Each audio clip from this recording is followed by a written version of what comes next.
The Vanishing Glass. Nearly 10 years has passed since the Dursleys had woken up to find their nephew on the front step, but Private Drive had hardly changed at all. The sun rose on the same tidy front garden and lit up the brass number 4 on the Dursleys' front door, and crept into their living room, which was almost exactly the same as it had been on the night when Mr. Dursley had seen that fateful news report about the owls. Only the photograph of the mantelpiece really showed how much time had passed.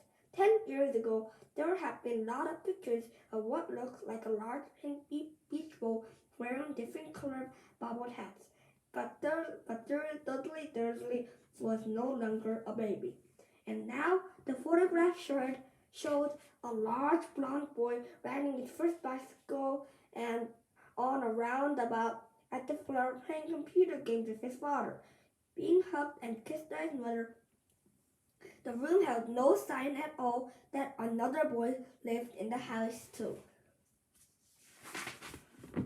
Yes, Harry Potter was still there, sleeping at the moment, but not for long. His Aunt Petunia was awake, and it was her shrilling voice which was the first noise of the day. Up! Get up! Now!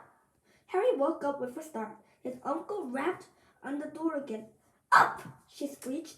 Harry heard her walking towards the kitchen, and then the sound of the frying pan being put on the cooker. He rolled onto his back and tried to remember the dream he had been having. It had been a good one. There had been a flying motorbike in it. He had a funny feeling he had the same dream before. His aunt was back outside the door. Are you up yet? She demanded. Nearly, said Harry. Well, get up, move on. I want to look after the bacon, and don't you dare let it burn. I want everything perfect on Dudley's birthday. Harry groaned. Oh, what did you say? His aunt snapped through the door. Nothing. Dudley's birthday, how could he have forgotten? Harry got slowly out of bed and started looking for socks. He found a pair under his bed, and after pulling a slider of one of them, put them on.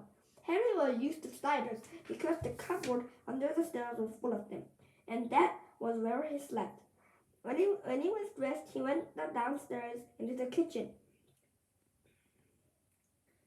The table was almost hidden beneath all Dudley's birthday presents. It looked as though Dudley had got the new computer he wanted, not to mention the second television and the racing bike.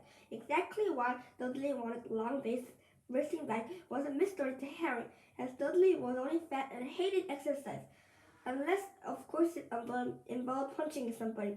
Dudley's favorite punch bag was Harry, but he often couldn't catch him. Harry didn't look it, but he was very fast.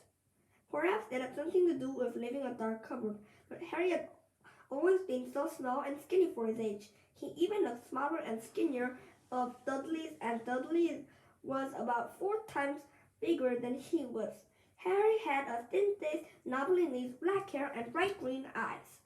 He wore round glasses held together with loud sellotape because all the time Dudley had punched him on the nose. The only thing Harry liked about his own appearance was a very thin scar on his forehead, which was lit like a bolt of lightning.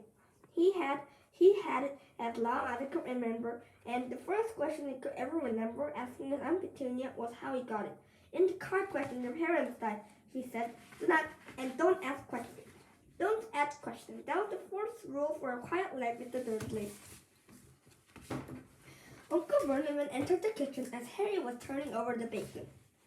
Comb your hair, he barked by the way of morning greeting. About once a week, Uncle Vernon looked over the top of his newspaper and shouted that Harry needed a haircut. Harry must have had more haircuts than the rest of the boys in his class put together, but it made no difference. His hair simply grew that way all over the place.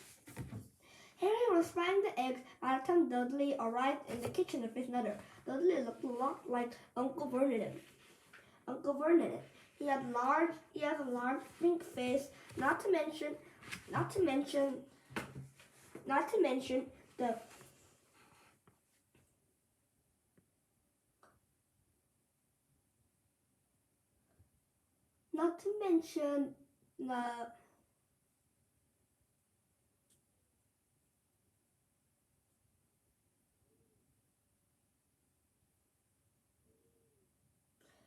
Not to mention, he has a large pink face and not small legs, small and watery blue eyes, and thick blonde hair that laid smoothly on